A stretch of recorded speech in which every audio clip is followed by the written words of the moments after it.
AP ప్రాజెక్టులపై తెలంగాణ పెత్తనం అనడం కంటే కూడా బీఆర్ఎస్ అజమాయిషి అనడం సబబేమో.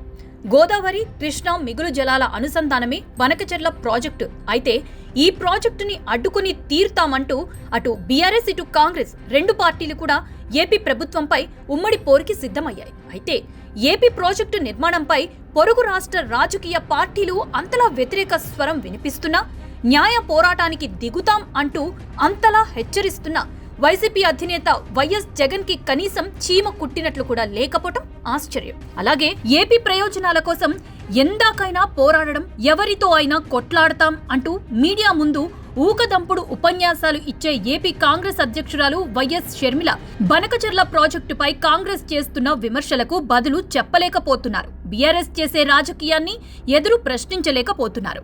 ఇలా ఇటు జగన్ వైసీపీ, అటు షర్మిల కాంగ్రెస్ తమ రాజకీయ స్వార్థాల కోసం, తెలంగాణ రాజకీయ పార్టీతో తమకున్న స్నేహబంధాల కోసం సొంత రాష్ట్ర ప్రయోజనాలను గాలికొదిలేసి కూటమి ప్రభుత్వంపై మాత్రం రాజీలేని రాజకీయ పోరాటం చేస్తున్నారు. తన పార్టీ రాజకీయ ప్రయోజనాలు, తన వ్యక్తిగత ఇమేజ్ పెంపుపై పెట్టే శ్రద్ధలో 1% జగన్ ఏపీ ప్రయోజనాల మీద పెట్టుంటే నేడు తెలంగాణ రాజకీయాన్ని ఏపీ గట్టిగా తిప్పి కొట్టగలిగేది. తెలంగాణ ప్రయోజనాల విషయంలో అధికార విపక్షాలు ఎలా అయితే ఒకే తాటి మీదకొచ్చి రాజకీయం చేస్తున్నాయో, ఏపీలో కూడా అదే మాదిరి వైసీపీ తమ రెండు పార్టీల మధ్య ఉన్న రాజకీయ వైరాన్ని పక్కన పెట్టి రాష్ట్ర ప్రజల ప్రయోజనాల కోసం ప్రభుత్వంతో సమానంగా కలిసి గలం విప్పాల్సి ఉంది.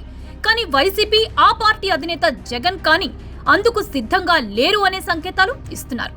రాయలసీమ జిల్లా ప్రజలకు తాగునీటి కష్టాలు, అక్కడి రైతులకు సాగునీటి వేతనలు లేకుండా చేయడానికి బాబు మొదలుపెట్టిన జలయజ్ఞంలో భాగమే బనకచెర్ల ప్రాజెక్ట్. అయితే కూటమి ప్రభుత్వం ఈ ప్రాజెక్టును సకాలంలో పూర్తి చేసి రాయలసీమ నీటి కష్టాలను తీర్చగలిగితే ఆ ప్రాంతం మొత్తంలో వైసీపీ రాజకీయంగా జల సమాధి కావాల్సి ఉంటుంది. తమ దశాబ్దాల నాటి నీటి సమస్యకు బాబు శాశ్వత పరిష్కారం చూపితే అది కూటమికి, ముఖ్యంగా టీడీపీకి పెద్ద ఎత్తున రాజకీయ లబ్ధి చేకూరుస్తుంది.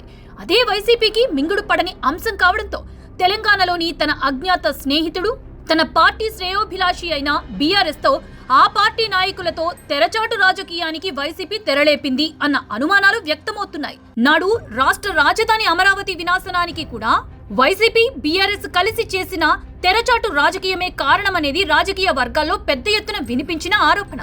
అయితే నాడు హైదరాబాద్ అభివృద్ధి విస్తరణకు జగన్ ఎంచుకున్న 3 రాజధానుల నిర్ణయం కూడా ఒక కారణంగా చెప్పుకున్నారు. అప్పటి తెలంగాణ ఐటీ మంత్రి కేటీఆర్ ని బీఆర్ఎస్ భవిష్యత్తు నాయకుడిగా నిలబెట్టడానికి హైదరాబాద్ ప్రగతి బీఆర్ఎస్ కి అత్యంత కీలకం.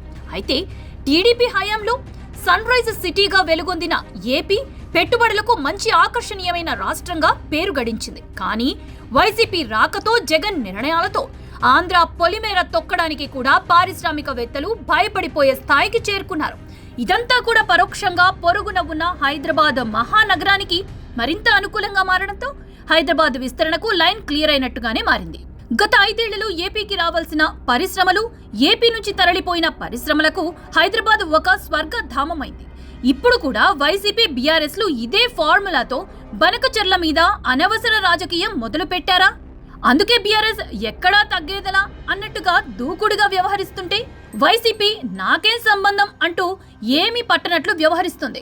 నాడు అమరావతి నిర్మాణాలు పూర్తయితే బాబు విజనరీ మరోసారి చర్చకొస్తుంది. టీడీపీ పాలన మరో ల్యాండ్ మార్క్ ని సృష్టిస్తుంది అన్న వైసీపీ రాజకీయ అభద్రత రాష్ట్ర రాజధాని అమరావతిని పునాదులతోనే సమాధి చేసింది. నేడు బనకచెర్ల విషయంలో కూడా వైసీపీకి ఇదే అభద్రత ఏర్పడిందా? అయితే అసలు ఈ బనకచెర్ల ప్రాజెక్ట్ అనేది 2 రాష్ట్రాల సమస్య, 2 పార్టీల వివాదమా, 2 నదుల అనుసంధానమా అన్న విషయంపై అటు తెలంగాణ ప్రజలకు, ఇటు ఆంధ్ర వాసులకు పూర్తి స్పష్టత ఇవ్వాల్సిన బాధ్యత, కర్తవ్యం కూటమి ప్రభుత్వంపై ఉంది. ముఖ్యమంత్రి చంద్రబాబు కూడా ఆ దిశగా అడుగులు వేస్తూ ఈ ప్రాజెక్టు నిర్మాణ విధి విధానాలను వివరిస్తూ ఎప్పటికప్పుడు తెలంగాణ లేవనెత్తుతున్న అంశాలపై వివరణ ఇస్తున్నారు. అలాగే తన ప్రభుత్వంలోని మంత్రులను కూడా ఆ బాధ్యత తీసుకోవాలంటూ ఆదేశాలు ఇచ్చారు.